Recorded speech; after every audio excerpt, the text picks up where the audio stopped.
Well, the IEB results certainly setting the bar very high going into next week when the rest of the country's matrics will have their results. Joining me now in studio, two of this year's top achievers, George Cambanis and Chloé Kikillus from the Saheti School. They've both secured top grades and qualify for university degree admissions. Good morning to both of you.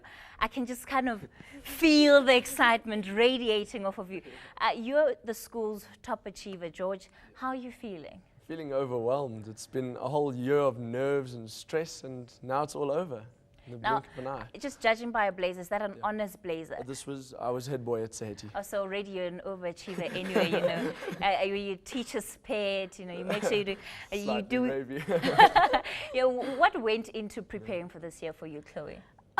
I think the most important sort of preparation is just mentally making sure that you're going to keep calm and stay at it, like stay motivated.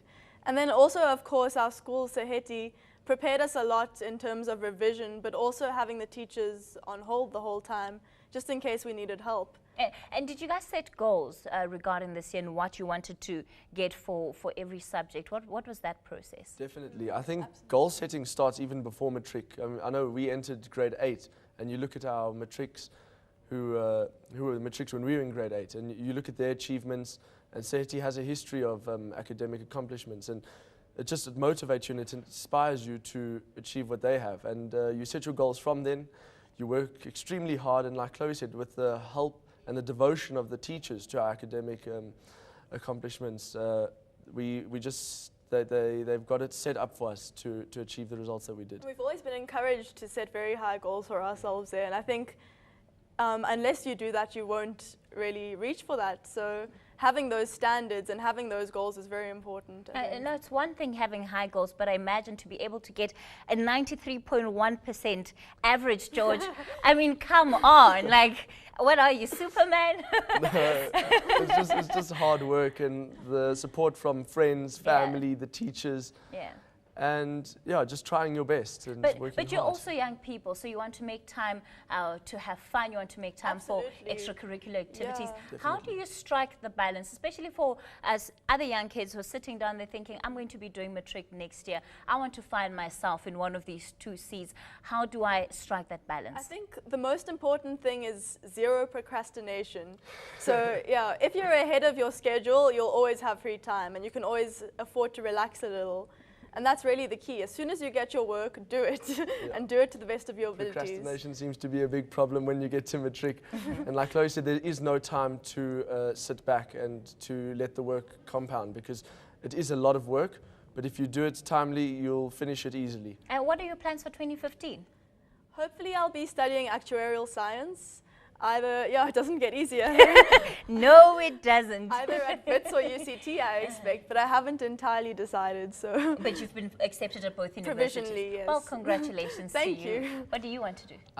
Believe it or not, I still haven't made up my mind. I'm deciding between two different courses entirely. It's either an engineering degree, and I would either go to Tux or Stellenbosch to do that, or I'm looking at the Bachelor of Business Science at UCT. And looking back now in hindsight to your entire 5 years of high school, you know, what do you make of it? Was it everything that you thought it would be?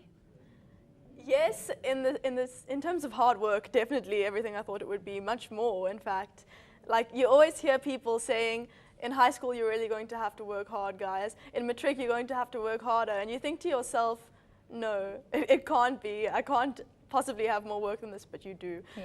Although on the other hand, you come together as a grade over like the 5 years of high school more than you expect you could, and you'll end up loving your school and just loving your friends like as much as people promise. It wasn't all that bad, really. The experience is totally unique, and I'm just grateful for it. Saheti, like you said about having a balance, it's not only the academics that we focus on. We played sport, we had our culturals, our tours, and it just makes it a whole memorable experience. And with that balance, I think we were able to excel in our academics and achieve what we have. And what are you looking forward to the most about university? But remember, your parents are standing, they're on set, so be careful about what you say right now.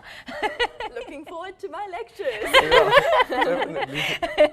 And you, George? I think it's just this feeling of independence now. You're free from school, and you're in control of the course of your own life. And I'm just looking forward to that, seeing what else. Where it takes Yeah. us, yeah. All right, and any advice that you have for the matric class of 2015 that's coming up next year? Not to stress too much. I promise you, like we said, if they do the work on time and if they try their best, I'm sure they can achieve anything they put their minds to. I'd just like to say, study now, party later.